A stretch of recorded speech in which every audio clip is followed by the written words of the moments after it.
I'm dealing with I'm Deal. This man was just on live, cry his eyes out, and now footage of him and JPrinceJr throwing hands is all over the net. But what the blogs ain't putting you on to is how a family worth hundreds of M's turned his own blood against him. This is how it went down. The footage and the deal that started it all. All right, so check it right now. As you're sitting here watching this video, there's a clip making its rounds across every single platform on the internet that has the entire hip-hop community absolutely bugging out. We're talking about footage showing Finesse2tymes and JPrinceJr, two individuals who were supposed to be building a bag together as business partners, caught up in what can only be described as a full-blown physical altercation that has completely and totally torched any last shred of hope that these two could ever get back on the same page. Now, footage of run-ins between these two has popped up before, including incidents spanning from 2023 all the way through 2025 that showed near physical confrontations going down during dice sessions, affiliate snatching chains, and heated exchanges that damn near escalated into straight-up warfare. There was even a 2024 situation where OG Boo Dirty had to literally step in between them to keep things from going completely left. Each one of those encounters was a warning shot that everybody in the culture could see plain as day, but nobody could stop from spreading. And now with this latest footage hitting the timeline, the whole thing has blown wide open. But yo, to really and truly understand why this footage is shaking the game the way it is, why this ain't just another celebrity scrap, but rather the final chapter of something way deeper and way more disturbing, you gotta rewind the tape all the way back to the jump. You gotta understand the deal, the contract, the paperwork that set this entire catastrophe into motion and turned what was supposed to be a come-up into a cage. Let me take you back to the summer of 2022, gang. Ricky Hampton Jr., the man the streets and the world know as Finesse2tymes, had just touched down from the feds after doing close to 4 years on a firearms possession bid that stemmed from a 2017 nightclub situation in Forest City, Arkansas, where he allegedly let off an AK-style pistol. He copped out, took the 5, did his time like a soldier, and now he was back on the bricks with the entire music industry watching to see what his next move would be. And what happened next looked, at least on the outside, looking in like a straight-up movie.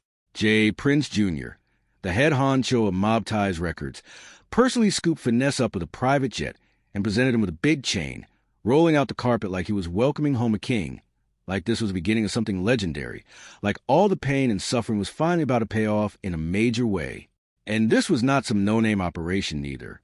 Mob Ties Records is directly plugged into the legendary RapAlert Records, which JPrinceJr founded back in 1986, the Houston institution that put the Ghetto Boys, Scarface, and Bun B of UGK on the map and changed the whole trajectory of Southern hip-hop forever. So when Finesse put his John Hancock on that contract, he was not just signing with some startup indie label. He was getting initiated into an empire with roots stretching back damn near 4 decades.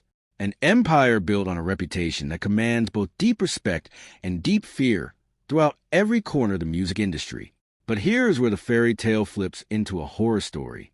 And I mean that with everything in me. The contract that Finesse signed was, according to a leaked document that Rap Intel put out in mid-January 2026, structured in a way that a whole lot of industry heads and legal experts have straight up called predatory. The deal reportedly broke down to 35% going to Finesse, 35% sliding over to Mob Ties, and another 30% getting funneled to JPrince Entertainment, which goes by JP. And this was not just touching album sales. Now, this split reached into foreign royalties, merch, ancillary rights, including tour revenue, and basically every single dollar that Finest name and talent could generate from any direction.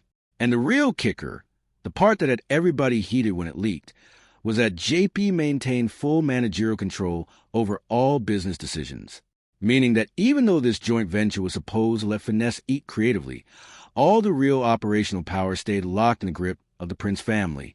In viral live streams from January 2026, the Memphis rapper had a full and emotional breakdown in front of thousands of viewers, tears running down his face as he described producing 2 whole projects with barely any promotion from a label, shelling out 10 to 15 racks per music video from his own pocket, and having show offers worth serious money get turned down by Mob Ties, which forced him to go hunting for independent deals that could have been worth anywhere from $10 to $20 million. This was a grown man at the end of his rope, and the whole world was watching it unfold in real time. I'm dealing with deal. And then he got into what was really eating him alive. The thing that cut deeper than any contract clause ever could. You know what hurt me the most? You could hear the pain in his voice before the words even came out. And what he said next put the entire power dynamic of the situation into the sharpest possible focus.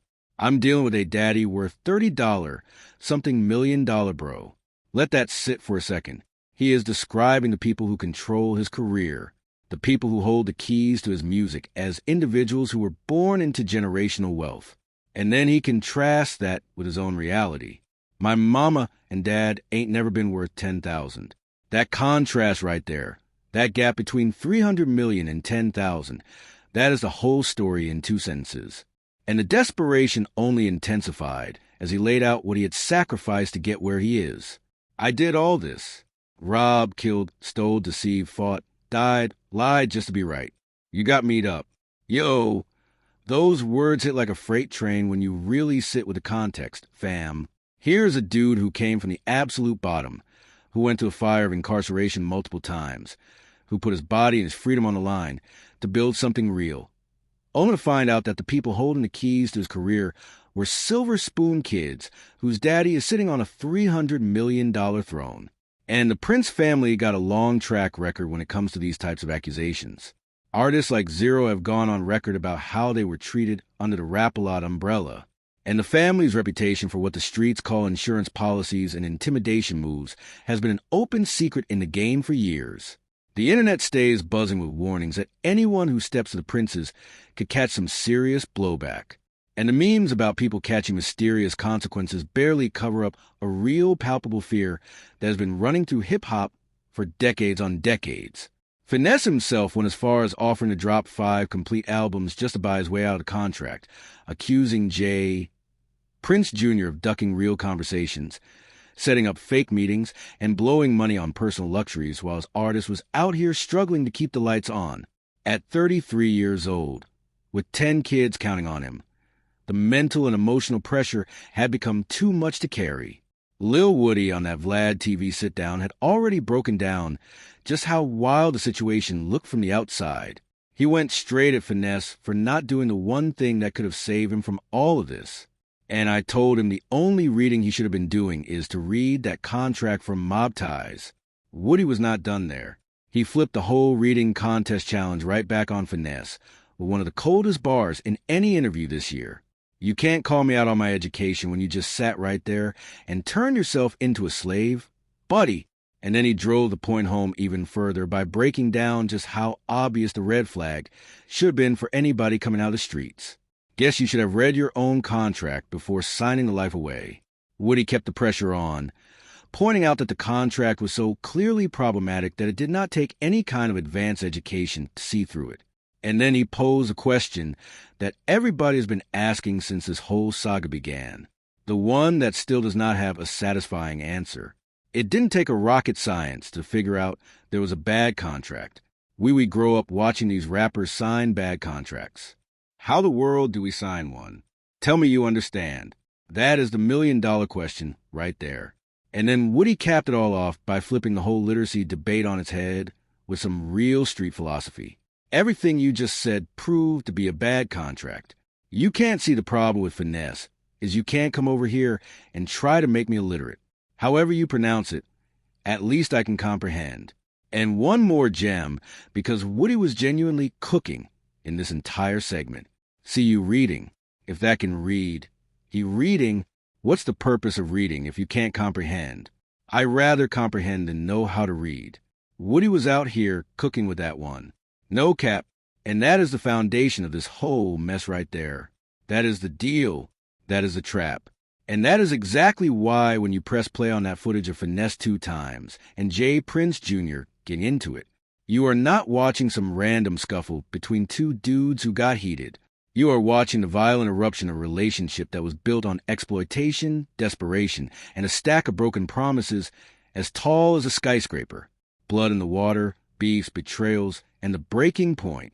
Now, If the contract was a sickness, then what went down next was the infection spreading through every single relationship Finesse2tymes had, eating away at alliances, destroying bonds that were built in the trenches, and pulling innocent people into a war zone they never signed up for.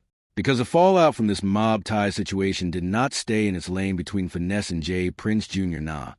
It spilled over into other beefs, other feuds, other confrontations that collectively created the most chaotic, most turbulent, most destructive stretch in Fineste's already wild and unpredictable life. And no relationship got hit harder, more publicly, and more unnecessarily than the one between Finesse2tymes and his former label mate, Honeycomb Brazy. Now, to really get the full picture of this beef, you gotta understand how these two linked up in the first place, because it started in a place that a whole lot of connections in the southern rap world get started behind the wall. While Honeycomb Brazy was doing a bid stemming from 2021 charges connected to a shooting that tragically took the lives of his own grandparents, and Finesse was locked in on his own federal case. Cats in the system who knew both of them started playing matchmaker. Finesse breaks the whole origin story down himself. I was in the shoe, and when I used to rap on the do, and was like, a man, you know, honey, come from Alabama. I'm like, nah, man, but you like a third.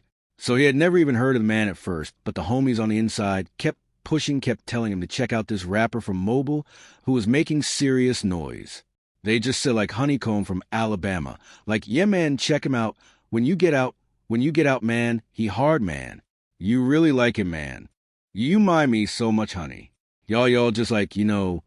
And once Finesse got transferred to a facility in Atlanta where they had access to phones, he was finally able to see what all the hype was about for himself. So when I got to Atlanta, you at your house, they had phones. So I was seeing it, you know, oh, so this the Honeycomb __ they was talking about. So I reached out to him. The connection clicked immediately, and once they started building, Fineste's whole circle confirmed the love was mutual. They were like, he with me. So I reached out. I seen it. You know what I'm saying? My guys, and they were like, bro, with you. Like he always posts. So I reached out. We chopped it up, and it was what it was. And Finesse made it crystal clear that the support Honeycomb showed him while they were both locked up was 100% real. Like I said, bro, I ain't gonna lie. Bro, me in jail. Bro with me in jail. I ain't gonna never put no cap out, bro. Like it is what it is. So the love was genuine. Feel me? Two thoroughbred street rappers from the dirty South who recognize the realness in each other and build a bond to the prison system rooted in mutual respect and shared struggle. Honeycomb Brazy stayed 10 toes down for Finesse while he was on lock, even turning down a whole $40,000 feature bag from Moneybagg Yo because he was riding with Finesse. On top of that, Brazy sent bread, reportedly $1,500. And when a man who is locked up takes money out of his own family's pocket and sends it your way, that gesture carries a weight that cannot be measured in dollar signs. But when Finesse touched down in 2022, the whole thing went sideways almost immediately. Honeycomb expected the favor to come back, and Finesse says he was with it, but the timing was a complete disaster. He paints this picture being literally 3 days fresh out the feds, fumbling through an airport for the first time in his life.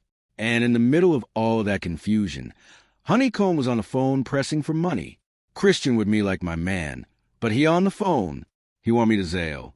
I don't even know what the Zale is. I don't know what. And the moment Finesse could not deliver on the spot, the whole dynamic shifted. So it's like he like, but can you go send the name? And when I weren't able to do it, when he wanted me to do it, it became a show. So it wasn't like I didn't want to do it. It was that whole exchange tells you everything you need to know about how this beef jumped off, fam. It was never really about the money at the core. It was about timing, about pride, about two dudes from the trenches who could not figure out how to communicate what they needed without letting ego blow the whole thing up. Finesse eventually slid some bread over, reportedly 1,500 to 2 stacks, and figured the situation was dead, but the silence crept back in, and then Honeycomb hit Finesse up asking him to pull up on his mother with some cash. A request that Finesse wanted to honor, but could not get done right away because he was posted in Memphis, and the people he called on were not available. Then the public fallout got real ugly real fast. Honeycomb Brazy dropped a diss track called Why He Lie painting Finesse as a cap artist and a user. Finesse clapped back by trolling Brazy all over social media, questioning his manhood. Then Brazy's mama, Ms. T, jumped in the ring to defend her son on the internet. And Finesse went across the line by going directly at a man's mother, which in the hood is basically like detonating a nuclear bomb on sacred ground. On top of all that, the snitching accusations popped off when Honeycomb Brazy pointed the finger at Finesse for FBI surveillance connected to his 2023 arrest. But Brazy eventually went through his own paperwork and took the whole accusation back. TT Naughty broke the betrayal angle down with zero filter. He started by pointing out the move that had everybody in the culture side eyeing Finesse the hardest. And what's weird is, and you had the situation where Honeycomb Ray was saying mob ties. He was saying loyal to Finesse2tymes while he was locked up, and he turned down the bag for Moneybag. Yo, like you said, right? So Honeycomb turned down real money out of loyalty, while Finesse was locked up. But then what happened when Finesse got out was the part that had folks heated. But then Finesse2tymes, one of his first videos, is with Moneybag Yo, when he got out, which is an odd look man got 4 deals. The bottom line, according to Naughty, was simple. When you sign out of desperation, instead of strategy, you end up getting played by the same system you were trying to beat. Well, when you sign, that means your attention is to new hyena. You're just feeding at the mouth for some green, some money. Now your problem going to be finessed. Now it ain't going to even excite you no more. Your life going to be miserably, because guess what? Naughty was spitting straight facts on that one. No sugarcoating, no chaser. But here is where the plot twists in a way that absolutely nobody on the internet saw coming. Despite all the diss tracks, all the disrespect, all the snitch talk, Finesse and Honeycomb Brazy dead. The whole beef by late 2025. And the reason they buried the hatchet is as simple as it is heartbreaking. They finally realized they had been going to war with each other, while the real op was a label that had been finessing both of them the entire time. BWA Kane stamped it as official, describing a phone call where both artists chopped it up about growth and about being done fighting over crumbs from a table that was never designed to feed either one of them properly. And if the Honeycomb situation was not enough heat, other wolves were circling. Whack 100 went on a whole public rampage against JPrinceJr, making explosive accusations about how the Prince family was moving in Houston. The snitching allegations from 1090 Jake and DJ Demix kept stacking up too, with a posting a whole $20,000 bounty for anybody Finesse supposedly told on to come forward. A Memphis by the name of Seti Nash went viral claiming he was in the paperwork in Finest's own drug bust in September 2025, October 2025, and January 2026 meant he was fighting the system and the label and his former homies and the court of public opinion all at the same damn time. The blood was in the water, and every shark with a nose for drama was circling. The Prince family dynasty, the deafening silence, and what happens now, right? So now we got to get into the part of this whole situation that most people, and I mean content creators, media personalities, industry insiders, all of them are genuinely afraid to talk about out loud. This is the part that makes other YouTubers pull back on their words. That makes people in the business speak in codes and whispers. And that makes even the most outspoken voices in hip-hop media think twice before hitting that record button. Because to fully grasp the magnitude of what Finesse2tymes is dealing with right now, to fully comprehend exactly how serious it is when that viral footage shows him standing in the face of JPrinceJr, you gotta understand who the Prince family really is, what they have constructed over the course of nearly 40 years, and why so many people in the culture believe that going against them is not just a bad business decision, but a potentially life-altering mistake. JPrinceJr, born James Prince in Houston, Texas in 1965, established Rape-A-Lot Records in 1986, initially as a vehicle to keep his younger stepbrother and the homies in the neighborhood away from the street life. That label went on to become one of the most dominant forces in Southern hip-hop history. But the business side of the Rap-A-Lot operation has always had a shadow hanging over it. Back in the 1990s, the DEA kicked off a full-scale federal investigation based on suspicions that the label was being used as a front for a major drug trafficking operation. The probe ran for years with wiretaps and informants, but at the end of the day, it produced 0 charges against Prince.